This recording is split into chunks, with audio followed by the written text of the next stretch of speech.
Film की कहानी शुरू होती है एक हाईवे पर जहां एक भाई बहन कार में बैठे हैं। लड़के का नाम डैडी है और लड़की का नाम ट्रिश। वो दोनों अपने घर जा रहे हैं छुट्टियां मनाने। ट्रिश बहुत नाराज थी क्योंकि उसकी अपनी एक दोस्त से झगड़ा हो गया था, तो डैडी उसे मस्त करने के लिए एक खेल खेलता है। वो ये तय करते हैं कि आगे चल रही गाड़ियों के नंबर प्लेट पर लिखे शब्दों का मतलब बताएंगे। ये एक मजेदार खेल है। डैडी को लगता है उसने एक नंबर प्लेट देखी जिस पर फीवर लिखा था। मुस्कुराती हुई त्रिश कहती है, नहीं, ये हमेशा के लिए लिखा हुआ है। खैर, डैडी ये गेम हार जाता है। अब हम देखते हैं कि उनके पीछे एक तेज स्पीडर ट्रक आ रहा है। उनकी कार के पास पहुंचते ही वो हॉर्न बजाने लगता है। आवाज सुनकर वे पीछे मुड़कर देखते हैं लेकिन डर जाते हैं। डैडी अपनी कार साइड में कर देता है ताकि ट्रक निकल सके। ट्रक आगे निकल जाता है। जब ट्रक उनके सामने आ जाता है तो वे उस ट्रक की नंबर प्लेट देखते हैं। उस पर लिखा है बीटिंग यू। ये देखकर त्रिश चिंतित हो जाती है। वो अपने भाई से अपनी स्कूल की दोस्तों के बारे में बताती है और कहती है कि उसके दोस्त 2-3 साल पहले इस हाईवे पर मारे गए थे। लोगों ने इसे हादसा कहा था लेकिन उनके शव अब तक नहीं मिले। इसके जवाब में डैडी कहता है कि ये सब अफवाहें हैं, ऐसा मत सोचो। ये अफवाह इसलिए फैलाई गई थी ताकि नई पीढ़ी नशे में गाड़ी न चलाए। इसी वजह से हर कोई इस हाईवे से गुजरने से डरता है। कुछ देर बाद वे अपनी कार एक चर्च के पास आराम के लिए रोकते हैं, जहां वे वही ट्रक देखते हैं जो उनकी कार के पीछे हॉर्न बजाते हुए आ रहा था। ये ट्रक एक पुराने चर्च के पास था। उन्होंने देखा कि ट्रक ड्राइवर यहाँ कुछ एक बड़े पाइप में फेंक रहा है। इसी बीच वो ड्राइवर उनकी तरफ देखता है।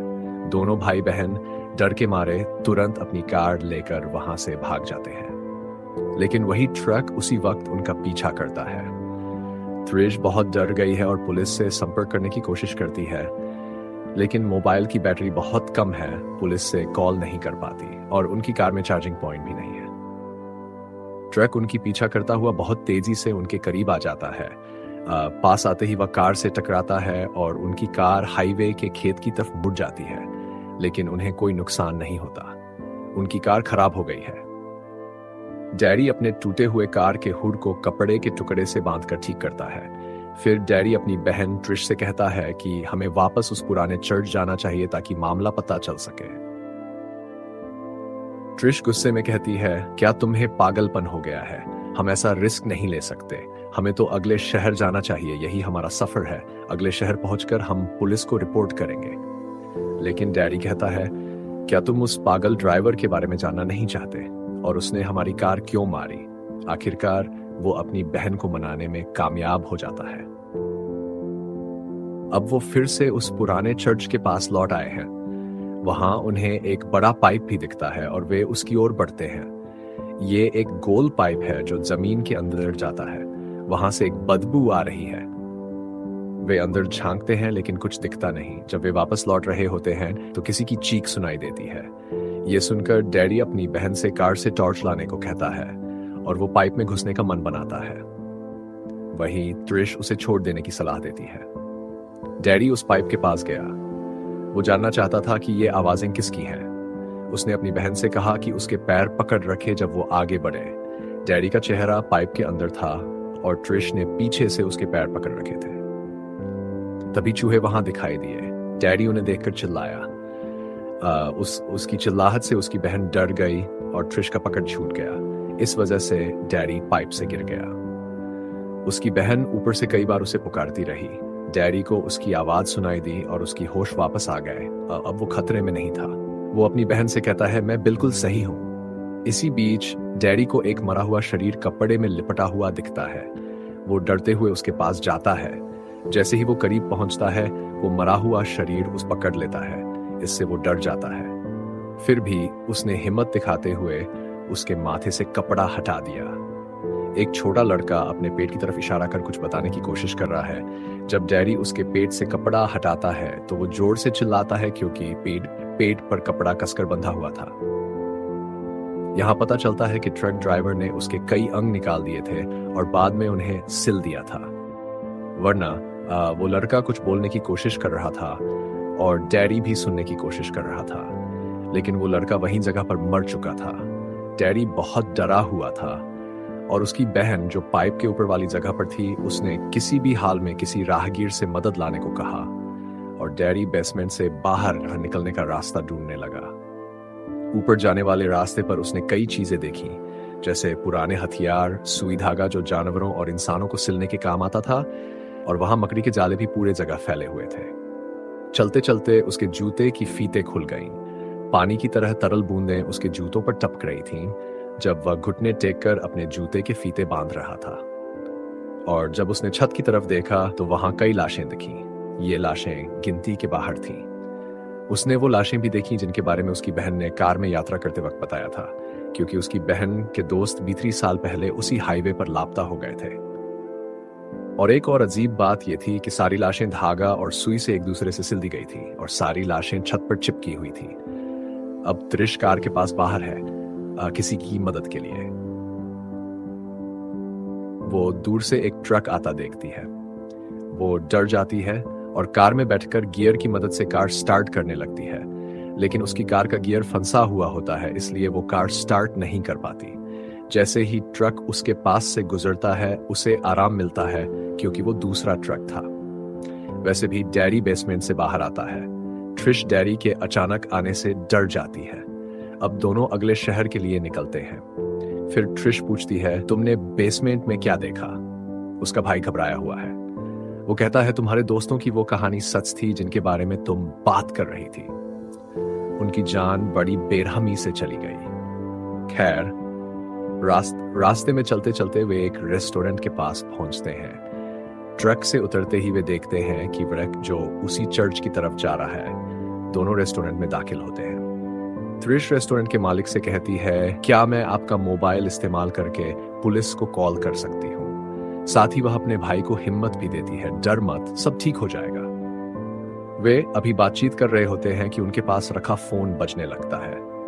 एक औरत फोन पर बात कर रही होती है। जब वे फोन उठाते हैं, वह उनसे कहती है, मौत तुम्हारे करीब है। डैडी उसे डांटने लगता है। वह उसे बुरी औरत कहता है और फोन काट देता है। पुलिस भी उसी रेस्टोरेंट में पहुंच जाती है। वे दोनों पुलिस को बताते हैं कि उन्होंने पास की पुरानी चर्च की तहखाने में कई लाशें देखी है और हमें धमकी भरा फोन भी आया है। पुलिस की मिनी के लिए है। पुलिस इस बात पर यकीन नहीं करती कि ऐसा हो सकता है। बातचीत के बीच अचानक दुकान की मालकिन उन्हें बाहर आने को कहती है, क्योंकि वह वहां पहुंचती है। बाहर आते हैं तो अपनी कार के खुले दरवाजे देखते हैं। उनके कपड़े भी बिखरे हुए हैं, जैसे किसी ने बाहर फेंक दिए हों। वैसे महिला मालिक भी बताती है कि जब आप अंदर थी तो कोई आपके कपड़े सूंघ रहा था जो कार से बाहर ला रहा था। डैडी अपने कपड़े समेटने लगता है।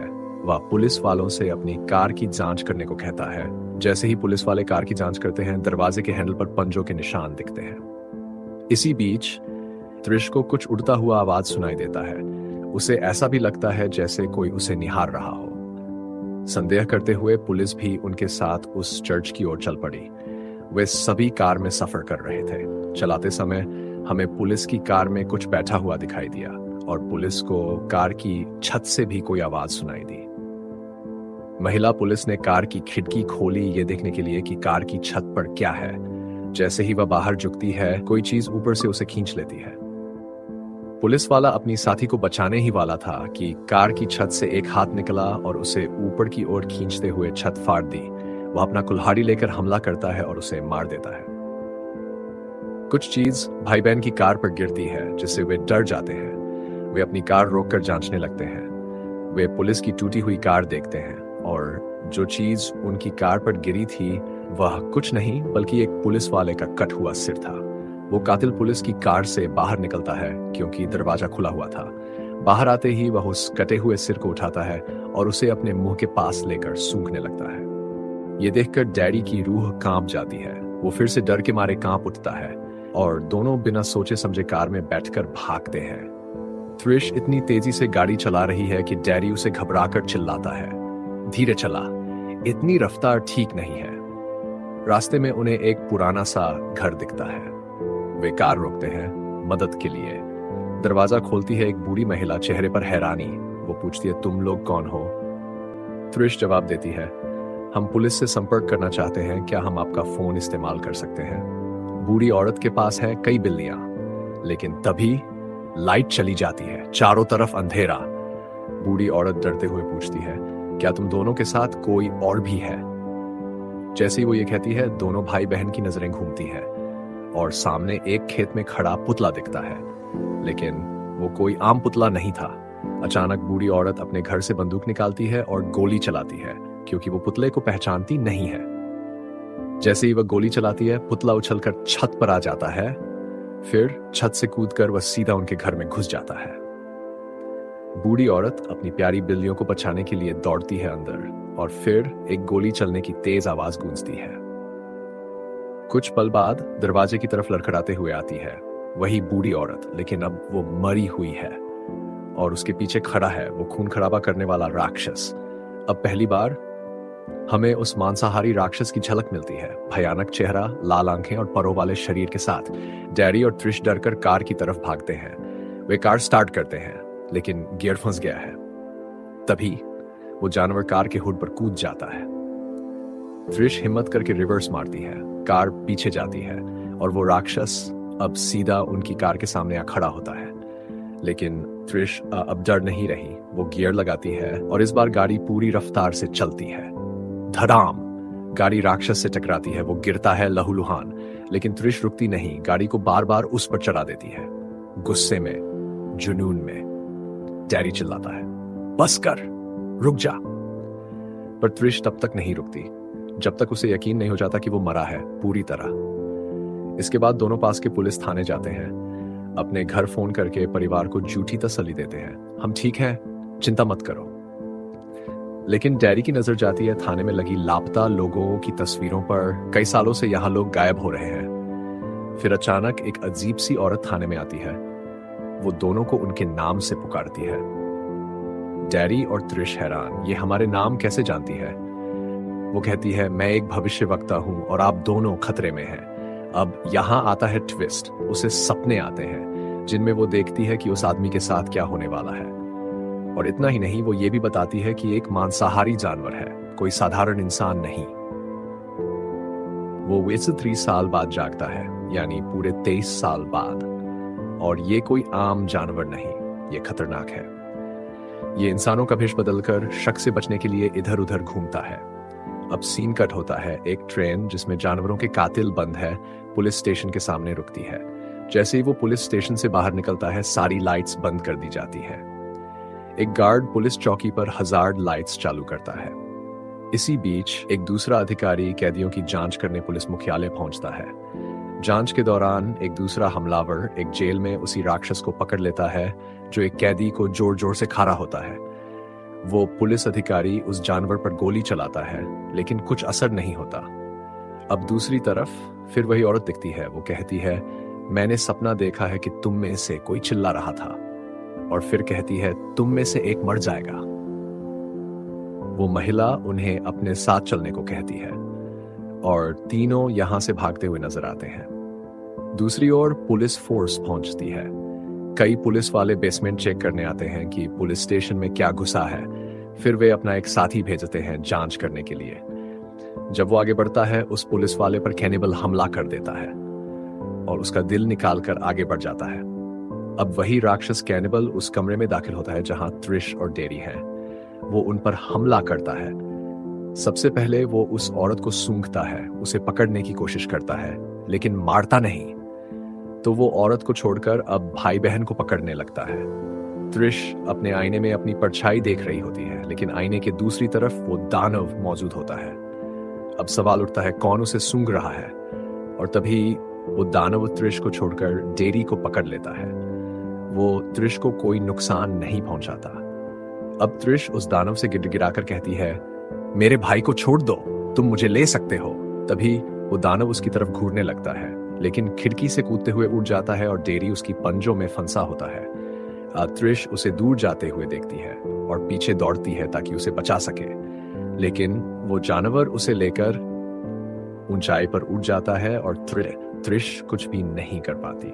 इसके बाद हम वही पुराना चर्च देखते हैं जिसके तहखाने में कई लाशें पड़ी है और यहाँ हमें पता चलता है कि डैडी की भी मौत हो गई है। उस जानवर ने उसकी आंखें निकाल कर खा ली और कहानी यहीं खत्म होती है।